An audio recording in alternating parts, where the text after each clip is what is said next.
முருகரை கும்பிடுறவங்க எல்லாருமே ரொம்ப சந்தோஷமா இருக்கிறாங்க போல அப்படின்ட்டு நீங்களாம் நினைக்கிறீங்களா? அது உண்மைதான். ஏன்னு நான் சொல்றேன். நம்ம வீடியோஸ்ல பார்க்கும் போதும் சரி, எல்லாரும் சொல்லும் போதும் சரி, அவரை கும்பிட ஆரம்பிச்சப்பா என் வாழ்க்கையே மாறிடுச்சு அப்படின்ற வார்த்தையே கேட்டிருப்பீங்க. நானுமே அதையே சொல்றேன். ஏன்னா நான் முருகரோட டிவோட்டி கிடையாது.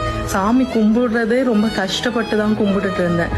லைஃப் ஒரு சர்டன் பாயிண்ட்ல டேர்ன் ஆகும்னு சொல்லுவாங்க. அந்த டேர்னிங் பாயிண்ட்ல நம்ம என்ன பண்றதுன்னு உடஞ்சு நிற்கும் போது நமக்குன்னு சில வழிகளை தோன்றதுக்கு சில வழிகள் நடக்கும். அப்படிதான் இவர் என்னோட லைஃப்குள்ள வந்தாரு. இவர் ஏன் வந்தாரு, எதுக்கு வந்தாரு, என்ன சேஞ்சஸ் பண்ணாரு, இதெல்லாம் பத்தி நான் ஆராய்ஞ்சதே கிடையாது. இவர் வந்ததுக்கு அப்புறம் வாழ்க்கை மாறிடுச்சுடா அப்படின்னு சொல்றது கேள்விப்பட்டிருக்கீங்களா? அது உண்மைதான். ஏன் நான் சொல்றேன், நமக்கு பின்னாடி பேசுறவங்க, நமக்கு முதுகுல குத்துறவங்களை பத்தி எல்லாம் நம்ம யோசிக்கவே மாட்டோம். நமக்குன்னு ஒரு பாதை உருவாக ஆரம்பிக்கும். அதை நோக்கி நம்ம போக ஆரம்பிப்போம். லைஃப்ல நெக்ஸ்ட் ஸ்டெப் என்னன்றத யோசிக்கிறதுக்கு இவரு நமக்கு ஒரு வழி சொல்வாரு. அதுதான்